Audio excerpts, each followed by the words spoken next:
கல்யாணத்துக்காக வாங்கின ஜாமான் வாங்கினது. இதை பார்த்தீங்கன்னா பாருங்கள், 52,950 ரூபா மங்களன் மங்களில் வாங்கினது. ஸோ ஏன் நான் மங்களன் மங்கள்னு சொல்கிறேன் அப்படின்னா ஒரு காரணம் இருக்குது. இருக்கிறதுலே ஒஸ்ட்டான குவாலிட்டியில் தான் இவங்க விற்கிறாங்க மங்களன் மங்கள் பொறுத்த வரைக்கும். ஒரு எக்ஸாம்பிள் காட்டுறேன் பாருங்கள். இந்த லாக்கர், நான் 3 லாக்கரும் ஒரே டைமில் லாக் ஆகிக்கிச்சு.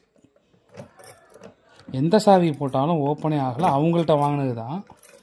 எந்த சாவி போட்டாலும் ஓப்பனே ஆகலை. அங்கே பாருங்கள், அப்படி சுற்றிக்கிட்டே இருக்குது பாருங்கள். சரி, மங்களுக்கு கால் பண்ணுவோம், கால் பண்ணி இது என்னன்னு கேட்போம் அப்படின்னு ஃபோன் பண்ணால் சுத்தமாக ரெஸ்பான்ஸே கிடையாது. 4 நாளாக சர்டிஃபிகேட்டு, என்னோடய செக்கு எல்லாமே உள்ளே மாட்டிக்கிட்டு இருக்கு. என்னால் அதை எடுக்கவும் முடியல. அறுத்து தான் எடுக்கணும் ஆசா பிளேட் போட்டுன்னு நினைக்கிறேன். ஆனால் இப்படி ஒரு ஒஸ்ட்டான ஒரு சர்வீஸ் கொடுப்பாங்கன்னு நான் நினச்சி கூட பார்க்கல. எல்லாமே ரொம்ப காஸ்ட்லி. ஒரு சொம்பு எடுத்திங்கன்னா 400 600 போட்டு நாங்கள் அது கல்யாண டைமில் அதை நாங்கள் பார்க்கவே இல்லை. எவ்வளோ அமௌண்ட் போட்டாங்க, எவ்வளோ அமௌண்ட்டெல்லாம் சார்ஜ் பண்ணியிருக்காங்கன்னு ஒன்று பார்க்கல. கிட்டத்தட்ட 4 லட்ச ரூபா பக்கம் நாங்கள் ஏமாந்துருக்கோன்னு தான் சொல்லணும் மங்களன் மங்களில்.